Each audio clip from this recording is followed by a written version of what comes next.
Wow, what a convoluted mess we are dealing with today. Another cruise line announcing its delays in sailing while a couple cruise lines are ready to go. We got the big three working on health issues so that they can get it going in North America. Should we sail? Should we not sail? It's cancellations and resumations and fight the virus by the big three. In today's episode of the Lido Loca Cruise Show.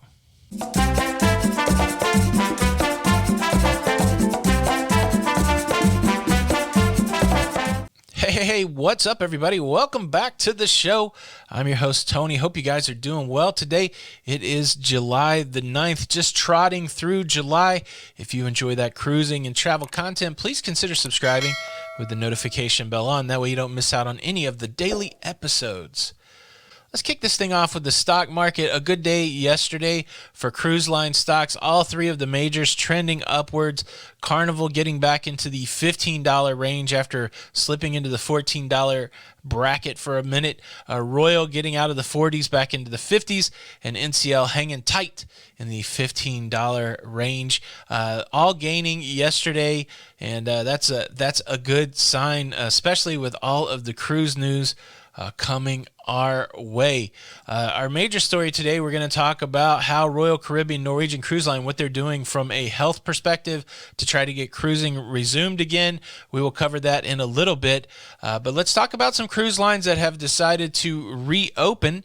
AIDA Cruises will be resuming their cruises in Germany in August. They're going to offer cruises on 3 ships. They will leave German ports, will not dock at any transit ports, and they will not sail at full capacity. They do have a whole litany of new health protocols. They're doing away with the buffet. They're making that a restaurant where you can sit down, where you'll be served food.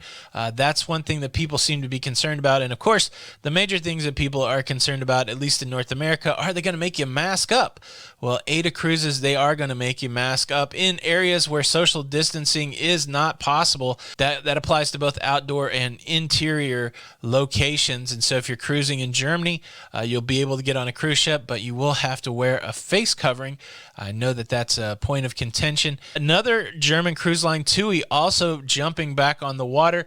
They're going to get on at the end of July. So just like AIDA, you'll be able to cruise in August. They're starting off with one ship, the Mein Schiff, going on July the 24th, a 3-night weekend cruise to the North Sea with the ship sailing round trip from Hamburg.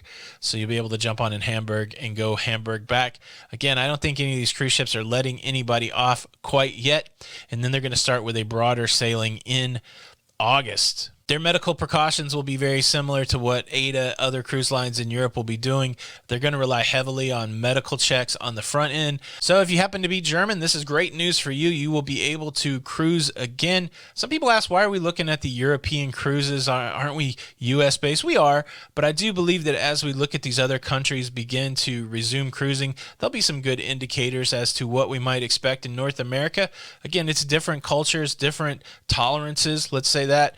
And so all of these protocols may not transition into the North American market, but at least it gives us some sort of guidelines, some sort of framework to at least contemplate what we may be looking at when cruising resumes. Now, there is one cruise line that has decided to extend, to delay when it will resume to cruising. That's Viking Cruises. Originally, they announced that they would resume to cruising at the end of August, saying that August 31st was the end of their delay. Now they have extended that out all the way to September. This change not only applies to their ocean cruising, but also their river cruising. So Viking has decided to take another month to evaluate what's going on before they actually resume their river and ocean cruises. Another story of cancellation or keeping the doors closed, I guess we could say. Bar Harbor up there in Maine, they have decided to keep their port closed to all cruise lines for the entirety of 2020.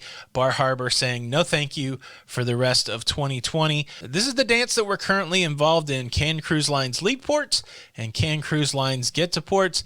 And there's decisions to be made on both sides. For Bar Harbor, they're saying that they will not allow cruise ship visits this year. This decision could have been forced really by American Cruise Lines. This is a small cruise lines here in the United States. They operate ships that have less than 250 passengers, so they're not subject to the CDC's no sail order.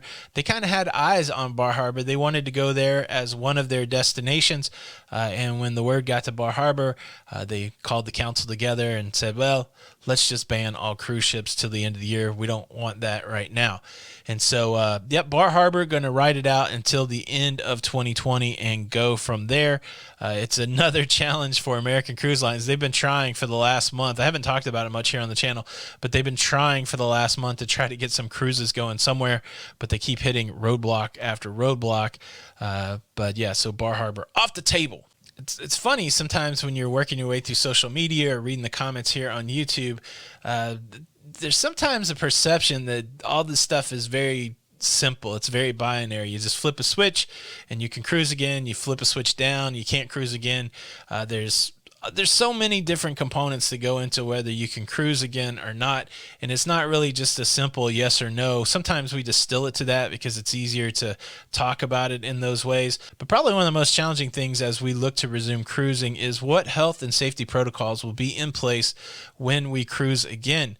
There's been a little dance here in the United States. Should the CDC be providing the protocols that cruise lines will use to begin sailing, or is the onus on the cruise lines to come up with their own health and safety protocols? If you remember at the beginning of the crisis, at the beginning of this whole thing, the CDC asked very specifically the cruise lines to come up with their health and safety protocols and submit them to the CDC for review and approval. I do believe that's still what's happening. The CDC will be looking for health and safety protocols from the cruise lines to determine whether they can have access to U.S. ports. And so over the last week or so, you've seen this revelation of what's been going on behind the scenes with the major cruise lines. The first thing I want to talk about is the combination of Royal Caribbean and Norwegian Cruise Lines coming together to form a health council, to form a safety panel. Very interesting in a industry where there is so much competition between these big companies that they've decided that it's better to pool their resources and work together than to come up with their individual standards. I think it's very smart, especially in an industry where everyone is going to be held to the same standard. Why not just spend the effort to come up with one standard that can be agreed upon instead of each cruise line having their own individual standard? They're calling it open source. As an IT guy, open source has always been an interesting thing. It's where software is put out there for free that anybody can use, can modify, and then reshare it with the community. So I like them using open source as kind of the idea for these health and safety protocols. Health and safety protocols for all. This is kind of like the Linux of safety and health protocols. I like this approach from Royal Caribbean and Norwegian Cruise Line. They've been working for the last month. That's a big takeaway out of this conversation. This hasn't just started. And the goal for this panel that they pulled together is to have comprehensive health and safety protocols for resuming cruising by August the 31st that they can submit to the CDC to be reviewed. And look, they didn't just grab some schlubs off the street. They put some real ringers on the panel. The panel is co-chaired by Governor Blvd, former Secretary of the U.S. Department of Health and Human Services. Also co-chaired by Dr. Scott Gottlieb, former Commissioner of the U.S. Food and Drug Administration. The panel's members are globally recognized experts from various disciplines, including public health, infectious disease, biosecurity, hospitality, and marine operations. They have a former director of the CDC on board. So they pulled together some of the brightest and finest people together to come up with these new health protocols. I feel like the point of having these experts is that it will give the recommendations some gravitas, will give the recommendations some sort of validity. And the goal is they're going to develop these August the 31st. They're going to take them over to the CDC like Oliver Twist and say, yes, sir, can we please have some more cruising, sir? And that's the hope for all of us. Now, this is interesting. CLIA has said that cruising will resume September the 15th. And so the question is the gap of time between August the 31st and September the 15th. Is that enough time to get these reviewed? You can imagine if some of these protocols require some retrofitting to cruise ships, some new policies and procedures for crew members, can you pull that together all in 15 days? These two cruise lines could turn out to be the heroes of the resuming to cruising if this works out. Now, you may be scratching your head asking the question, well, where's Carnival Corporation in all this? Well, they're having their own summit. And interestingly enough, they had that summit scheduled for today. I actually was going to sit in and listen to their COVID summit, and now that's been moved. I believe it's going to be toward the end of the month. I'm still registered for that. I'm looking forward to listening in on that and pulling away any nuggets. But again, all of this timeline seems very compacted for when the resume to cruising is supposed to happen. Again, CLIA's date expires on September the 15th. A lot of cruise lines are aligned to that, Royal Caribbean, Norwegian being one of them. Is there enough time to get all of this work done and get sailing again? I hope so. And maybe the cruising that's going to happen in Europe and Asia during that time period, maybe those will be things that will help us get restarted in North America. I am still hopeful, but I am still mindful that that's a small period of time to get a lot of stuff done. What do you think? What did you think of the news today? Please leave a comment below. Do you think cruising will resume in September and in October? That's a big question for all of us. Please show your support for the show by hitting the like button. Check out some other Lido Loca videos. My name's Tony. I hope you all have a great rest of the day. And until the next time, we'll see you on the Lido. Bye.